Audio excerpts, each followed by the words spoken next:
Syria में रविवार को जब बशर अल असद को सत्ता से बेदखल किया गया तो उससे उनकी 24 साल पुरानी कुर्सी तो छिनी ही, साथ ही सीरिया पर उनके परिवार के 5 दशक से अधिक समय से चले आ रहे शासन का भी अंत हो गया।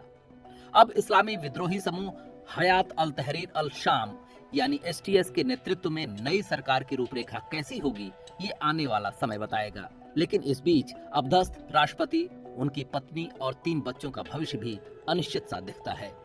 फिलहाल असद परिवार रूस में है, जहां उन्हें शरण दी गई, लेकिन आने वाले समय में उनके लिए क्या संभावनाएं हो सकती हैं? असद भागकर रूस क्यों गए? रूस के साथ असद परिवार की नजदीकी किसी से छिपी नहीं है। साल 2019 में फाइनेंशियल टाइम्स की एक जांच में पता चला था कि असद के ससुराल वालों ने रूस की राजधानी में 18 आलीशान अपार्टमेंट खरीदे थे। सीरिया के गृह युद्ध के दौरान लाखों करोड़ों डॉलर को देश से बाहर रखने के मकसद से ऐसा किया गया था।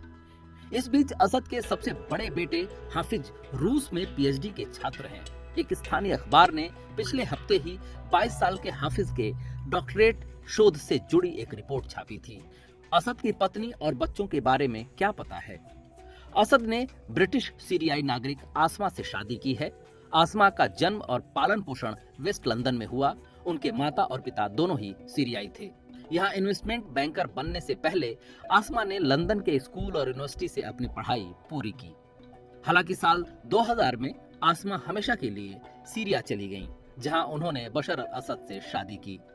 ये वही वक्त था जब अपने पिता के निधन के बाद बशर अल असद ने राष्ट्रपति पद संभाला था। ऑनलाइन की एक रिपोर्ट में कुछ पड़ोसियों के हवाले से ये बताया गया है कि आसमा के पिता कार्डियोलॉजिस्ट थे और माँ एक सेवानिवृत्त डिप्लोमेट थी। ये दोनों ही अपनी बेटी और दामाद से मिलने के लिए मॉस्को जाना चाहते हैं। असद के 3 बच्चे हैं, हाफिज जो पीएचडी छात्र हैं, जैन और करीम।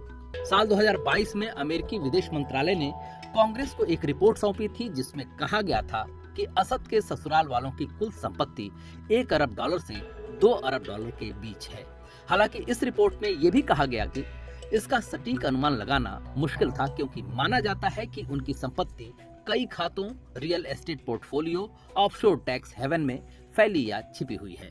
रिपोर्ट के मुताबिक आसमा ने सीरिया ट्रस्ट फॉर डेवलपमेंट में भी अपना दबदबा बनाया। ये असल में सीरिया तक विदेशी सहायता पहुंचाने के लिए बनाया गया था। साल 2020 में तत्कालीन अमेरिकी विदेश मंत्री माइक पॉम्पियो ने आरोप लगाया था कि आसमा अपने पति और परिवार की मदद से सीरिया में युद्ध से मुनाफा कमाने वाले सबसे बदनाम नामों में से एक बन गई हैं। तत्कालीन ट्रंप प्रशासन के एक अन्य अधिकारी ने आसमा को पारिवारिक कारोबार का मुखिया बताया था, जो बशर के रिश्तेदार रमी मखलूफ से प्रतिस्पर्धा कर रही थी। मखलूफ सीरिया के सबसे अमीर लोगों में शुमार हैं। कैलामार्ड ने अंतर्राष्ट्रीय समुदाय से सुनिश्चित करने की अपील की कि अंतर्राष्ट्रीय कानून तोड़ने और मानवाधिकार उल्लंघन के अन्य गंभीर मामलों से जुड़े संदिग्ध लोगों की जांच की जानी चाहिए और उनके दोषों के लिए उन पर मुकदमा चलाना चाहिए।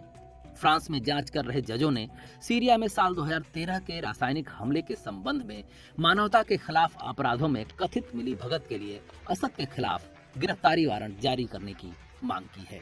रूस अपने नागरिकों को प्रत्यर्पित नहीं करता है। प्रत्यर्पण एक कानूनी प्रक्रिया है, जिसके तहत किसी व्यक्ति को संदिग्ध अपराध के लिए मुकदमे का सामना करने के लिए दूसरे देश भेजा जाता है।